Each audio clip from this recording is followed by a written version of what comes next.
Call of Duty Vanguard is finally here, and if you didn't already just buy it straight away, you definitely need to know what kind of performance you should expect with your graphics card, because this game is not even close to being balanced between AMD and NVIDIA, which we'll talk about soon. This GPU shortage has a lot of us currently sitting with graphics cards that we aren't necessarily proud of, so in today's video, we're going to be benchmarking this brand new title with 10 budget AF graphics cards to see how it's running for you budget ballers out there. Now, because I know a lot of you are here to see just the numbers right away, we'll talk about our benchmarking rig, our testing methods, and any other necessary information after showing the numbers. Just know ahead of time that these GPUs will not be bottlenecked at all by our CPU, and you're about to see the best case scenario with each of these graphics cards. For today's testing on the NVIDIA side, we have the GTX 750 Ti, GTX 960, GTX 970, GTX 1050, GTX 1060 3GB, GTX 1650 Super, and finally the GTX 1070. And over on the AMD side, we only have the RX 560 and finally the RX 570.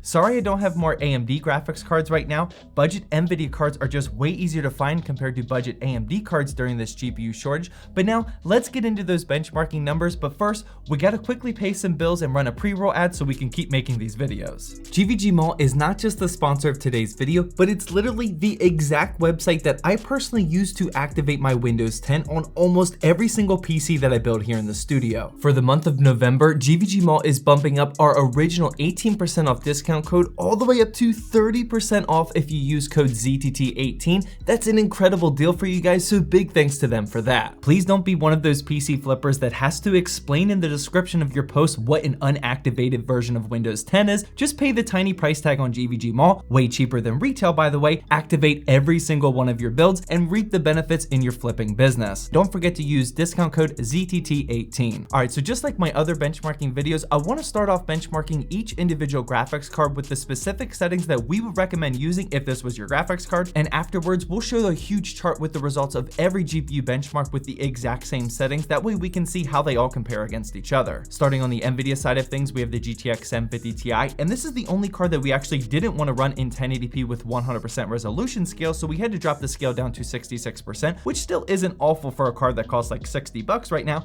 and with that we still got over the 60 FPS average mark. After that we have the GTX 960, and for today's testing I only have a 2GB version available just as an FYI, and using 1080p with the lowest settings we got just under that 60 mark, which is still fine with 57 FPS. The GTX 970 followed up after that, which is honestly my favorite budget GPU to buy right now. Like I mentioned in my recent GPU buyer's guide video, you can click in the upper right hand corner for that, and in 1080p with the lowest settings again we got a nice bump up from the 960 with a pretty solid 93 average FPS. Following that was a little GTX 1050, which is a 2GB and single fan model, and this one didn't get the best results but still just over 60 FPS with 1080p and the lowest settings. I think you're starting to see the theme here. The GTX 1060 3GB card also was tested in 1080p with the lowest settings, and this got slightly under the GTX 970 results. These two cards usually flip-flop between each other depending on the game, and it got 87 FPS. Next up was the slightly beefier GTX 1650 Super. We are definitely going to reference this one during the upcoming AMD section, so please don't go anywhere, and this 4GB card scored 123 FPS in 1080p with the lowest settings. And finally, for our last NVIDIA card, we have the GTX 1070 8GB, and in 1080p we could actually switch things up a bit with 1080p and just low settings, and here we got 117 FPS. Now here's where things get a little bit crazy. The AMD side of things is just way more optimized compared to the NVIDIA cards.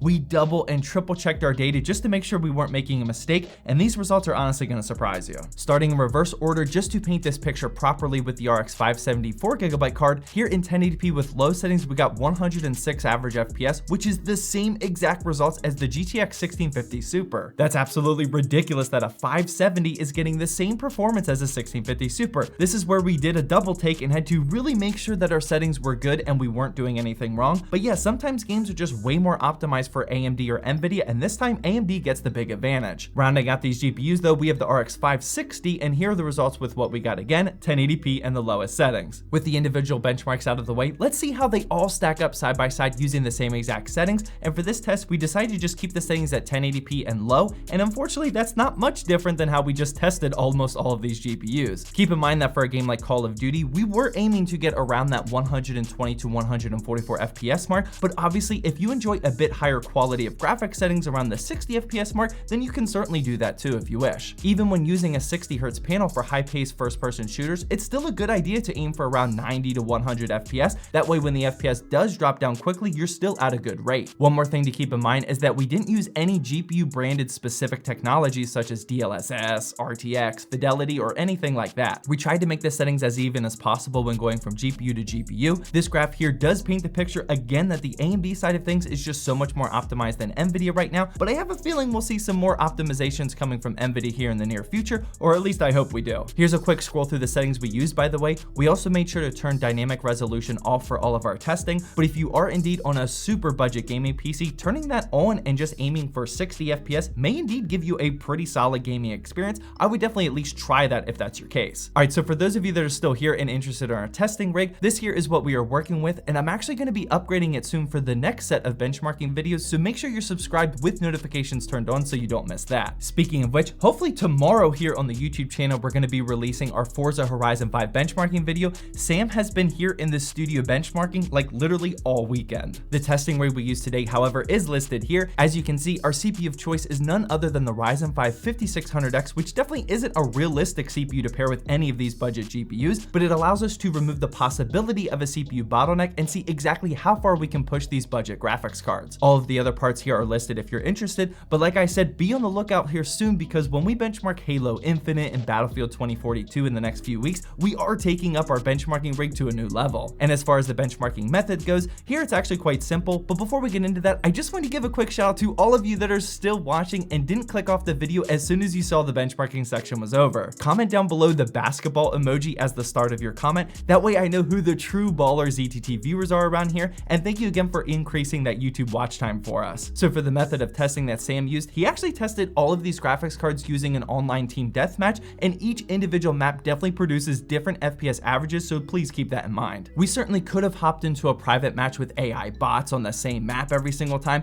but instead we elected to show you some real world results at the cost of some minor inconsistencies, but I always prefer benchmarking online games like this so you can see exactly how it's performing. Hopefully you all enjoyed this benchmarking video. Again, if you could drop some love for Sam down in the comment section, that would be much appreciated. Also, feel free to click the video that's on the screen now, because that's my GPU buyer's guide for this GPU shortage right now. And just like always, I hope you enjoyed this video.